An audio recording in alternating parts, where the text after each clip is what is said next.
Hello everybody and welcome back to World of Warships Legends. My name is Spartan Elite 43 and tonight, as you can see, we have some patch notes to go over. Now, I know I don't normally do these sort of things, but, when there's a big update coming with some big things, I like to tell you guys about it. So, we're not going to have a regular video, we're going to have the patch notes. So this update, when is it going to happen? November 25th.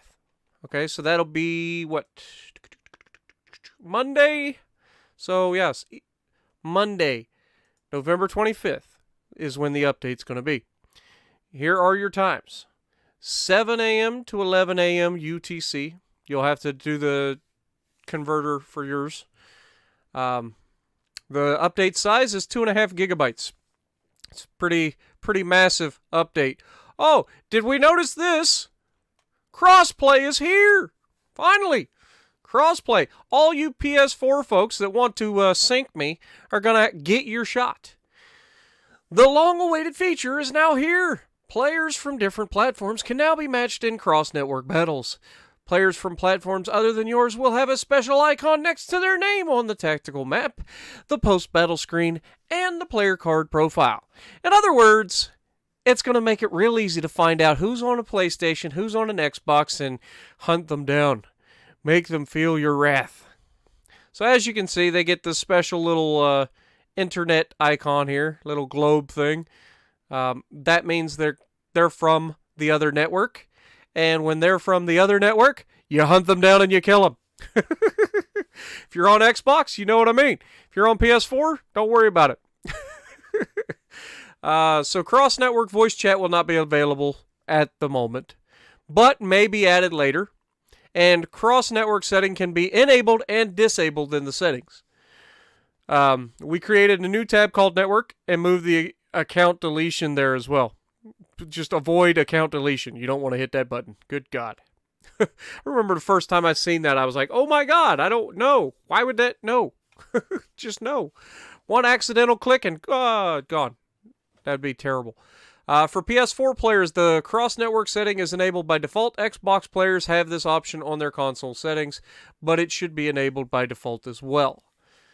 And then it goes into showing you how to do it. Settings, account, privacy, and online safety. Xbox Live privacy, communication, multiplayer. You can play with people outside of Xbox Live. Allow. Creating divisions with players from other platforms or adding them to your friend list is not possible.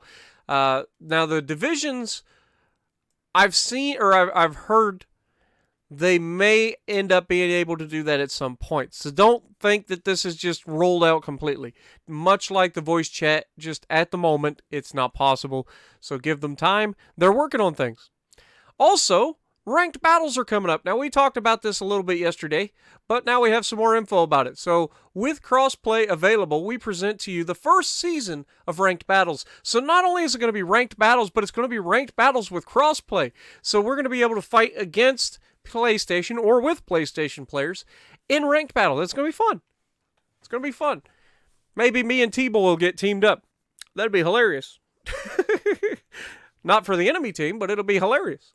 Ranked battles will become available when the player reach account level 9. We will have 2 seasons of ranked sprint. Each will last 2 weeks. So ranked battles, instead of being like a weekend thing, you get 2 weeks for each season. That's nice. Thank you, Wargaming, for doing that. That means that I don't have to grind an entire weekend to try to get to the top tier. I can spread it out over a couple of weeks. Thank you. Appreciate that. Looking forward to it. So the first ranked season is going to be Tier 5, 7 versus 7, 10 ranks. So there are going to be 10 ranks to get through. It's a 7v7, and it is only Tier 5s. And it is going to start the 25th and go through December 8th. Reward list. So here you go. I'm not going to read all of these, obviously, but we're going to just go through. I think rank 9 would be the lowest. I mean, obviously, you got 10 ranks, so the lowest is the low. You have to get to at least 1 rank in order to get something, which makes sense. And then if you manage to get all the way to rank number 1, you get 1 commendation, a Season 1 champion patch symbol, and a Season 1 participant patch base. So, yeah. It'll be interesting to see how it plays out. I would honestly, don't get me wrong, the commendation is cool, but I kind of would like to see more available for a prize. I mean, you get a patch, that's cool, but just a single commendation? Do we get all of the other things as well? Maybe that's how it works. Maybe if you get to each of these ranks, you get the thing for that rank and then everything else that you got up to it. I don't know. That's something I'm going to have to ask Wargaming about. So bear with me on this and look forward to that in a future video. I will try to get that answer for you guys. Second ranked season. Week 3 and 4 after the update. So essentially the day after the first ranked battles ends, December 9th through the 22nd. This will be a Tier 4, 7 versus 7, and it is 13 ranks. So this will be nice for those folks who haven't been able to move up through the tiers yet, and they are able to use Tier 4s. Tier 4s are actually a very competitive class, too. I like Tier 4. I'll be running my Omaha, probably. I do love me some Omaha. So, yeah. We've got the ranks again. I'll go slow so that you can pause and read if you want. And then we'll go down to the rank number 1. And what do we get? We get a commendation, we get a champion patch, and a participant patch. Again, I'm hoping that this gives you this, but you also get everything else up to that point too, kind of like we do with the Admiralty. So I'm hoping that's how it is, and it most likely is, but I'll get that answer for you guys as soon as we can. And obviously, here are your ranks as far as this goes. Win a battle to gain a star. Star is lost on defeat or a draw. Top 1 battle contributors will not lose stars. Thank God. Okay, so if you guys remember on World of Tanks console, when they first started ranked battles there, we had a lot of issues with the first couple seasons because you would win and you would do fine, but then when you lost, even if you were the best player on your team doing everything right and your team just was absolute hot garbage, you would still fall backwards. At least this way, you don't lose a star. So thank you for that. Appreciate that ahead of time. That's good information to have too. Glad I looked at that. So big thing. And unfortunately, it doesn't tell us anything else here, but I'm assuming that you get each of the rewards as you complete each rank. So like if you complete rank 9, then you get those rewards. So you would get everything up to the final thing, and when you finally get it, you would get that as well. Also, here are the maps available for ranked battles, and this is huge. Having Strait, New Dawn, North. I hate North. You know I hate North. Shards. No estuary? What? I want estuary. Where's estuary? That's terrible. No, I'm just joking. But seriously, take North out and put estuary in there. So it goes on, gives you guys all of the points for the maps and whatnot. So if you got time, go ahead and read those. You can pause the video. I'm not going to go over each and every one of them. We'll be here forever, especially if I can't speak. Additional rules. Rewards for reaching each of the ranks can only be earned once. Okay, so that confirms it right there. Each time you move up, you get the reward for the next rank. So that is good. It doesn't like give it to you at the end. It just gives you as you get each tier. So now I don't even have to ask Wargaming. Thank you for already having that in there. So each season is separated into 2 leagues for matchmaking purposes. Season 1 will have League 2 until rank 5, where it will turn to League 1. Season 2 changes leagues at rank 5 as well.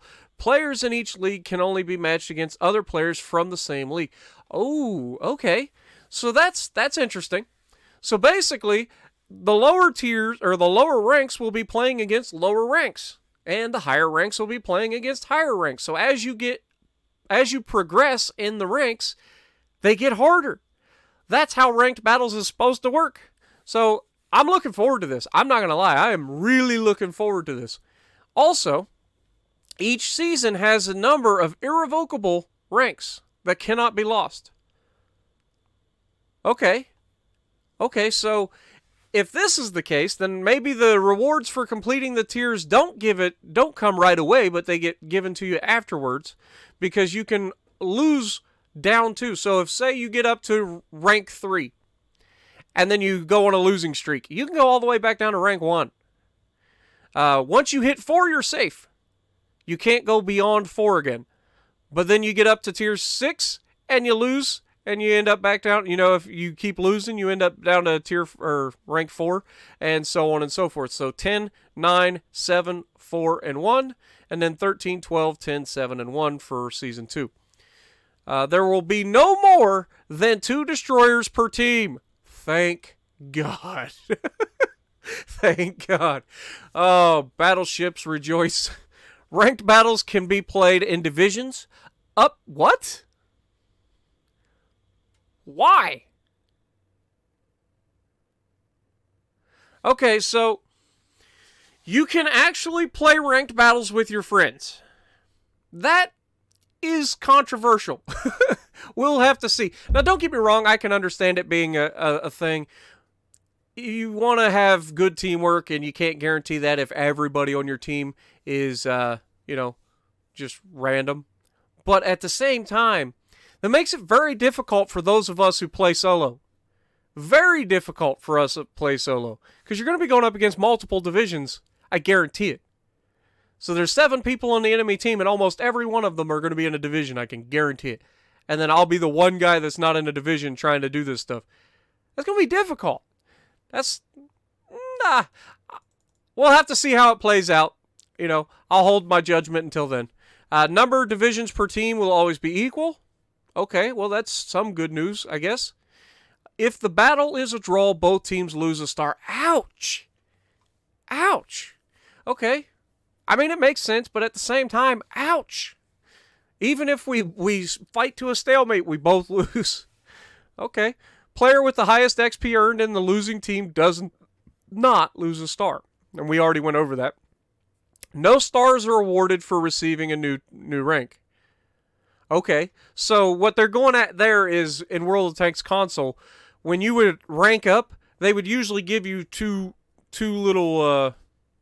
basically 2 wins once you got to the new rank. So you would get 2 wins. So if you lost right away, you didn't immediately rank down or whatever, you would just lose one of your wins and you'd have to make it back. So that was kind of nice, because and this is fine, because this is a much longer ranked battles, but for World of Tanks console, it was a weekend thing. So you had to get through it in a weekend. So you needed those little boosts on rank ups so you could get through, some of the ranks a little bit quicker.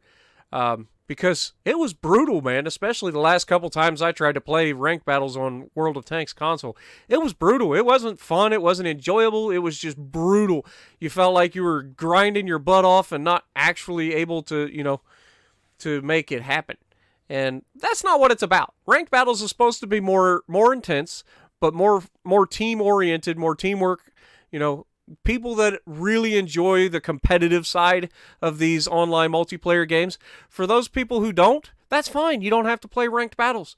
But for those of us who do, ranked battles is kind of nice because you get that extra edge, Everybody that you play against is supposed to be, fighting specifically for winning, because you get a lot of casual players who don't care about the outcome of the game, and that's fine. I'm not there to take that away from you. But it does get a little frustrating for us, and you guys have seen me get salty and heard me get salty about, things that are going on. And that's not going to change. But in ranked battles, hopefully there's less of that. Hopefully the teams are working together more. Now, if World of Tanks console is any, I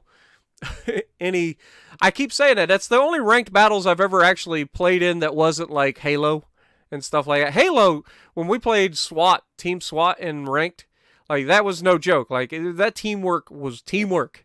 But when you get into, Call of Duty, I didn't really have too much good things about that. And then, World of Tanks and, those games, there wasn't as much teamwork. It seems like everybody was still trying to do their own thing. You can have good teams occasionally, especially if you run into the same people over and over again on your teams. Those are kind of nice. But once you reach rank 1, you are not able to participate in ranked battles until the next season. I mean, I can understand that, but at the same time, why not? I mean, isn't the whole point... So once you get top tier or top rank, you can't play anymore. I mean, it makes sense, but it doesn't at the same time. Because, again, part of ranked battles and being able to do that is the competitive side of ranked. So once you get to rank 1, some people keep playing just because they like the ranked atmosphere, you know what I mean? The better teamwork or the more competitive games and stuff like that. So I can, I don't know. We'll have to see how it plays out. I'm going to keep saying that, but this is one of those things, again, there's a couple points that I think we have hit here that are kind of, iffy, but we won't know until we try them. And one thing I can say about the developers of both World of Tanks console and World of Warships Legends so far is that they are very open to suggestions. They are very open to changing from season to season how, ranked battles are scored or work, to try to make it fun for people, even though, like I said, in the World of Tanks console side, it kind of went the opposite of fun the last couple seasons that I played in it. But that could just be me. Maybe I'm the only person that just didn't enjoy it after that, but I don't think I am because I wasn't the only one talking about it. But when the season starts, players get a notification. If the player has played ranked battles in the previous season, and their best rank will be shown in the notification. Okay.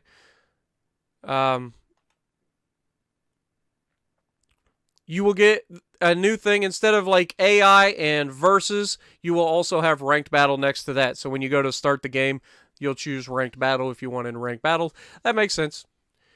New maps. We have Land of Fire, available for Tier 5 through Tier 7 in Domination and Standard Battle. This map will be available in 2 different weather scenarios. Oh, really? We got cloudy and a rain. So we're starting to see some weather start coming in here. And I know on PC, the World of Warships, they have like cyclones and stuff that roll in and limit visibility. But they don't last the entire match, which is, interesting. It's interesting. Whereas, we talked about World of Tanks console a lot in this. But that's where I come from. So it's easy to make comparisons, right? As far as ranked battles and new maps and stuff and how they play out in weather.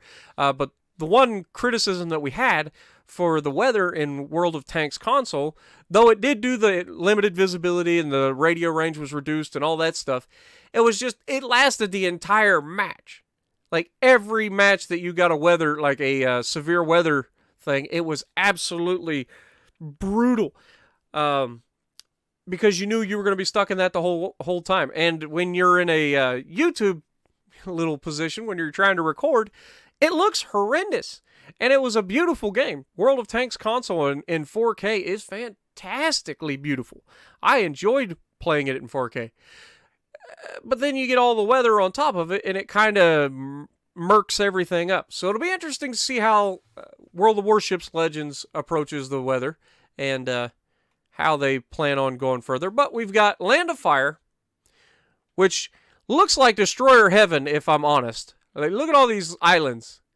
Like, this is Destroyer Heaven, but I'm also seeing a lot of long sight lines for battleships. So, this is going to be interesting. There's room here for people to make a YOLO to the base. I'm assuming the bases would be here, or maybe they're on the corners. Who knows? But I can see destroyers running straight across, but I also see people getting spotted early and just being torched from across the map by battleships. Could be a very interesting situation. Now, going further, we've got the Atlantic. And so the Atlantic is Tier 5 through Tier 7 as well. Domination and Standard Battle. This map is going to be available in 2 different weather. It is cloudy and an evening. Okay. That'll be interesting. I'm looking forward to seeing some more, evening in World of Warships as well. I kind of like it when you get the guns and stuff firing at night. But again, this looks like a lot of destroyers will love this. because there's a lot of areas where you get bottled up trying to get through as a battleship, and destroyers can just obliterate you. So it's going to be interesting. Cruisers are going to be more powerful than ever with all these islands as well, because they'll be able, I'm sure some of these islands aren't going to be huge mountains. They're going to be like smaller islands that you can hide behind and fire over. So that's going to be good. I think these maps are going to be interesting, because they play to all three classes. You got places for cruisers to hide so they're not getting obliterated immediately. You've got places for torpedoes to be snuck through and just absolutely obliterate people that are getting aggressive and pushing. And you've got nice long sight lines for battleships to get some crossfire if that ever, becomes a potential thing. Now, again, we don't know what the size of these maps are. So if they're small maps, which I don't know if they look very small. I mean, they look like they're pretty large. But only time will tell. This one looks like a smaller map. But again, it's just one of those things where you look at it and you're like, man, it's a lot of torpedo alleys, man. There's a whole lot of torpedo. You can't really go anywhere without having the threat of an absolute torpedo barrage just taking you out as a battleship. So you're going to see people probably sticking back and taking pot shots across. And it'll be up to the destroyers to not be too aggressive and push through and get it deleted, but to hold their ground and deny certain key areas of the map. So it'll be interesting. And now we've got Trap.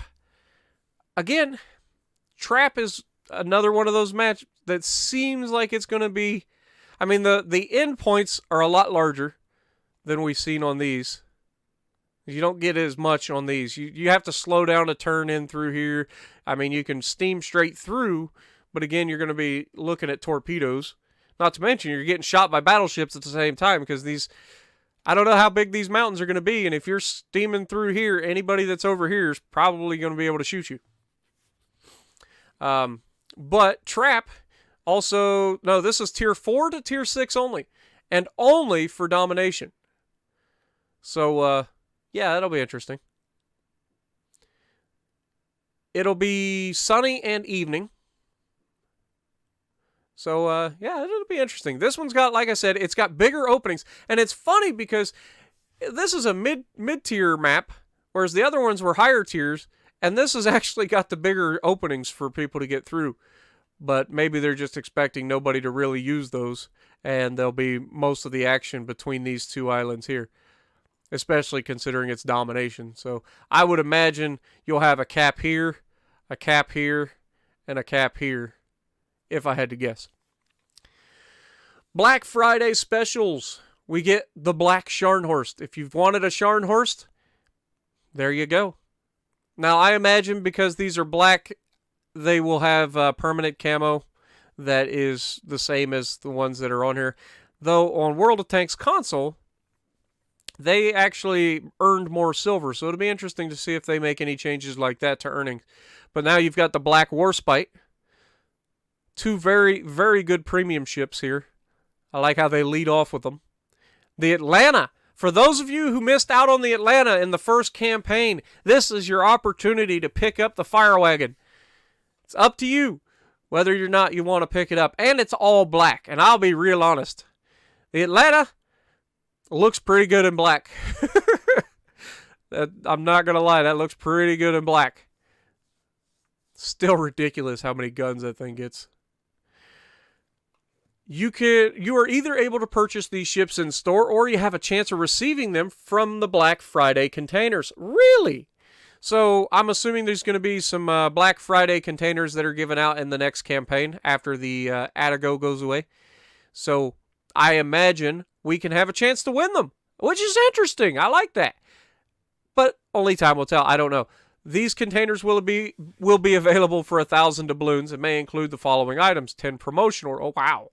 That's a lot of promotion orders. I like that. I'm going to have to pick me up some Black Friday crates. 1 insignia, 1 universal commendation, 25,000 global XP. Wow, that's a ginormous amount of global XP too, especially for those people that are going to pick up the Alabama. Or, I haven't seen it yet in here, but maybe we're getting there. The Tirpitz. The Tirpitz is going to be available for global XP, same price as the Alabama, 750,000 global XP. So if you've wanted the Turpus and you missed out on it in the campaign, now you'll have a chance to pick it up for 750,000 global. It's up to you. And it just got a big buff too, but I'm sure that's in the patch notes. We're going kind of slow, and I apologize. It's going to be a long video, but I wanted to go over everything as best as we can. But you can get 14 days of premium time in these crates, 15 sets of shadow camouflage. That'll be interesting. 1.5 million credits, or 1,250 doubloons. You can actually make more doubloons than you actually paid for it. That's interesting. I like that. And a random black ship. Of course, we've already went over the black ships. We've got the Atlanta, the Warspite, and the Scharnhorst. All three of these are fantastic premium ships, and definitely worth a look if you're looking for, one premium ship that you think would be worth it. All three of them are very good. The Scharnhorst, I've said it over and over again. Now, maybe with the Tirpitz buff, maybe the Tirpitz is in the running. Only time will tell when we get that ship out. Once the update happens, I'll try to get a video out on the updated Tirpitz and see if it's changed my mind at all. But Scharnhorst, fantastic. I've said it over and over again. Probably the best German battleship in the entire line. And that's just my opinion. Warspite, I haven't played it, but I played the Queen Elizabeth. Loved the Queen Elizabeth. Everybody that plays this thing loves it.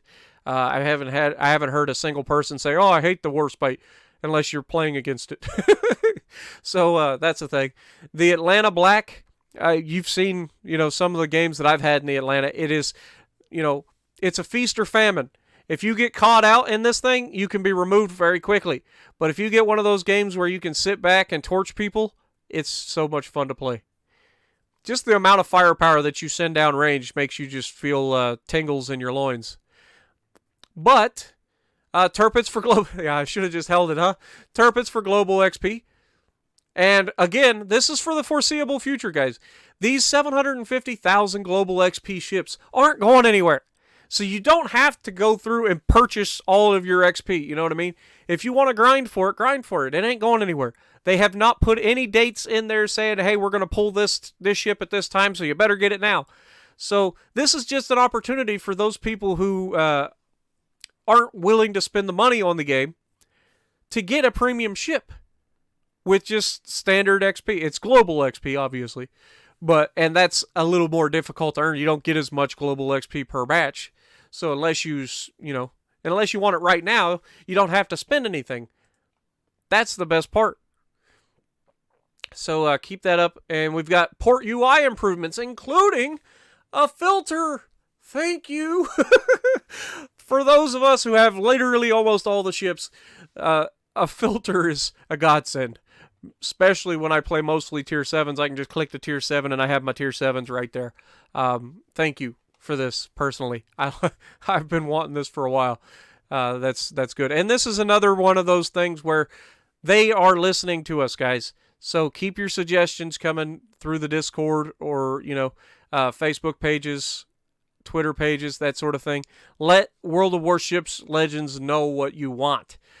And they are working on it. Their development cycle for this game has been freaking fantastic so far. We get at least one big update, it seems like a month, at least one. So this is a big one. Being able to sort your ships in your port so that you don't have to go through 7,000 ships to get to the one you want. Talking about you, French. When I go to get in my French battleships, I got to go all the way through my entire garage to get there, or port.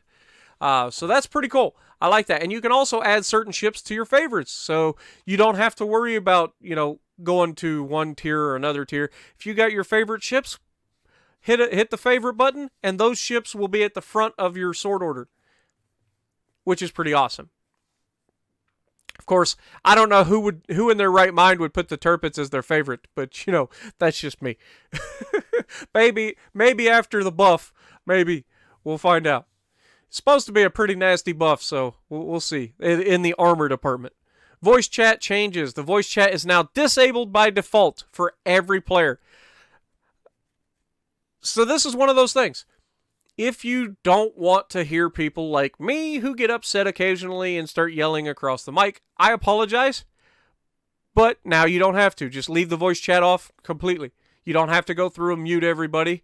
You can just leave it completely disabled forever, and you will never hear anybody else say anything. Now, they might send you... Well, it's harder to send you messages in this game because they kind of disable it for people who aren't on your friends list, which is annoying. But, because how many times do I don't send hate mail, but I do send, like, GGs to people, and it's so frustrating to have to go through, like, 3 screens to find the person that you're trying to send a GG to. It just makes it, like, not want to do it. Account level specifications. A voice chat tool will appear for 4 players in every battle from level 4 to 6, but will disappear if the player has changed the voice chat settings at least once. So if you turn it on, then you don't have to worry about it. It'll not ask you again. If you turn it off, you won't have to worry about it. You just have to change it one time. It's off by default, so if you want to stop getting those prompts for it, just turn it on and then turn it back off. And they'll never prompt you again. So keep that in mind.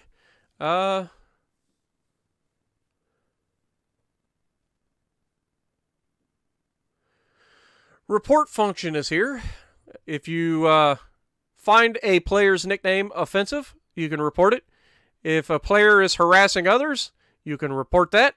And if a player is griefing, a griefer is somebody who goes around and trolls people. So a guy that puts a ship in front of you, or uses his ship to push you around, or blocks your shells, that sort of thing. It can also be sitting next to you firing his guns to let people know you're there, or, that sort of thing. It's best if you're in that situation, don't say anything to the person, don't send them any hate mail because you can be banned for that sort of thing.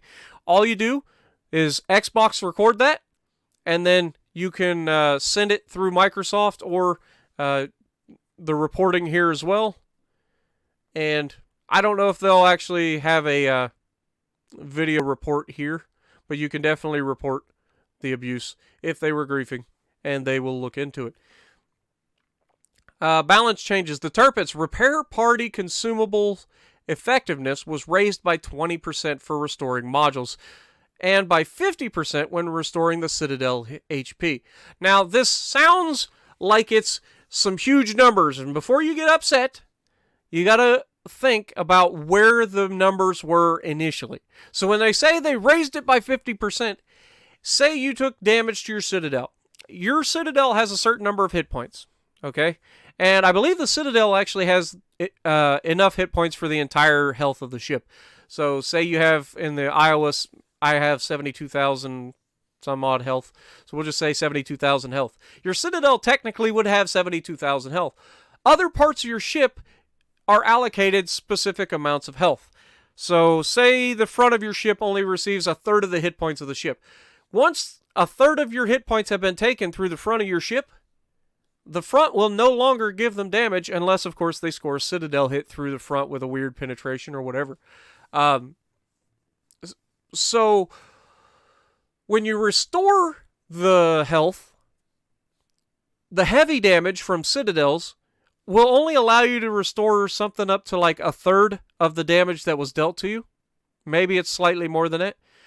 So what they are doing is increasing that for the Turpits. So say the Turpits had 60,000 hit points in the Citadel, and you get hit. You would be able to recover up to a third of the damage done, I think. I'm just giving you numbers at the moment. Say you're able to do a third of the damage. Well, now you're going to be able to do a third plus 50% of that third more. So it's not as big a change as you guys are thinking, but it is going to be noticeable for those people that have been in the Turpits. The bigger hits, or the bigger changes here for me, is the fact that receiving a critical hit to the Citadel was reduced, and the ship's draft is decreased. Now, what is the ship's draft? The ship's draft is how high it sets out of the water. So you're decreasing the amount of ship that is above the water. So that is a huge change, because that means less shells are going to hit you, and they have a lower chance of doing Citadels, And then you can recover more damage when you do get hit. So Tirpitz is going to be very, very interesting to deal with. More Scharnhorstus, but again, it's a two-headed serpent, you know what I mean? You know that they're going to have these abilities, so you know going into a fight with them that you've got to try to keep your distance from them because they like to try to close the distance and torp you because that's their shtick. That's what they do. Their main battery reload was reduced from 26 to 25. That's not that big a deal, 1 second. It'll help their overall DPM. But again, it's a German battleship. The guns aren't the most accurate, and they don't really hit that hard, unless, of course, they do actually Citadel you. So keep that in mind. But this is the biggest change here. This one right here. The chance of receiving a Citadel a critical hit to the Citadel was reduced, and the ship's draft is decreased. So we've known that the turtleback armor on the Tirpitz has been a little bit suspect. They've tried to buff it before, and now they're buffing it again. And also, you'll notice the next ship on the line is the Vanguard, who's also receiving another buff.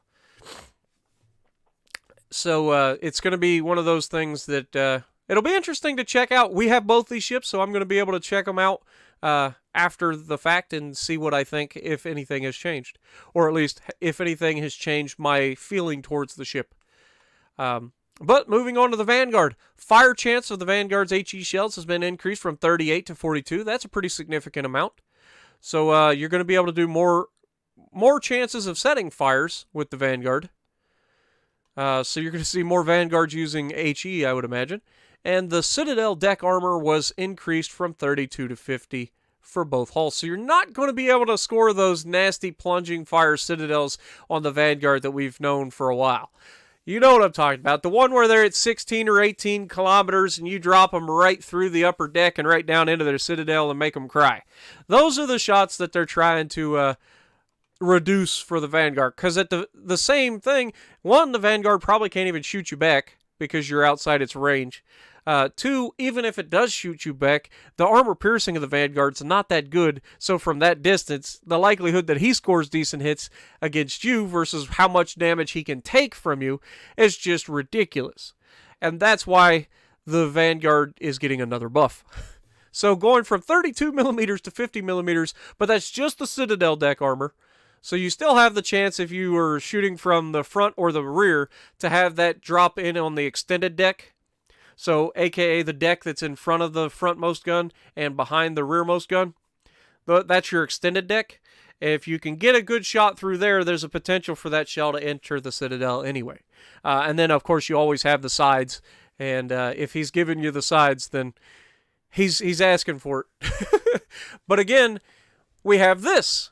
So not only have we received, some protection from plunging fire and a better HE damage or HE fire potential, but the chance of receiving a critical hit to the Citadel was reduced, and the ship's draft is decreased. So again, it's going to be setting even lower in the water, which I don't know how much lower it can sit in the water, to be honest.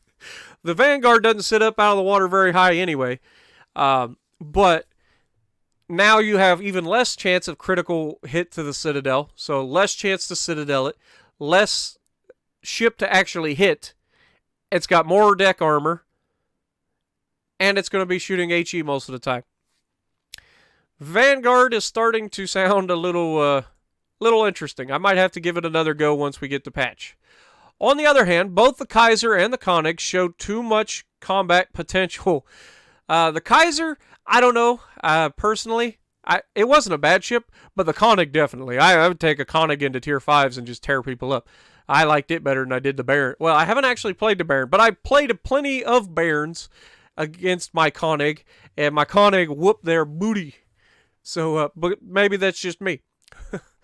But without taking away their unique armor, we reduced their overall maneuverability, reduced the damage of their armor-piercing shells. Economics were slightly adjusted to not fall out of line with their close pierce. So in other words, you're not going to earn as much for these, but it's not going to be significant to the point where you're losing money every match because you're playing these particular ships, because it's still part of the grind. You got to get through it. But they just don't want as many people spamming these. Apparently the Kaiser and the Koenig have both been spammed pretty good, and people are winning too much with them, essentially. So rudder shift time was increased by 1.5 seconds. So for the Hull A, 18.3 to 19.4. Hull B, 13 to 14.2. Wow, that's significant. Hull B is so much better. The maximum shell damage of the armor piercing was reduced from 83 to 8,000 and from 84 to 8,100, so not too bad. You're going to notice a little bit, but probably not as much as you would think. The rudder shift time for both hulls on the Koenig was increased by 3 seconds from 18.5 to 20 and from 13.2 to 15.5. Maximum shell damage was reduced from 83 to 8,000 and 8,400 to 8,100, same as the previous. And Gneisenau increased the experience earning by 5% on the Gneisenau. Basically, they're like, we're sorry that you have to use this giant piece of crap. Here's some more experience. Get to the Bismarck. I just triggered at least 5 people. At least 5 people were like, no, the Gneisenau is amazing. I'm like, no, it isn't. It really isn't. Miscellaneous, okay? I'm not going to go through all of these, so keep that in mind. You guys can pause and read these yourself. And also, bug fixes. I'm not going to go through all these because it just really, it's not something that I don't think you guys want to cover. Now, I will leave the link to this page in the description below. I appreciate you guys watching if you watched all the way through. Sorry it's a bit of a long video, but I wanted to go through all of the stuff. It is a huge update. It is a big thing for World of Warships Legends, and hopefully you guys enjoyed. So if you did, punch the like button for me, leave a comment below, subscribe to the channel if you haven't already, and as always, I will see you in the next video.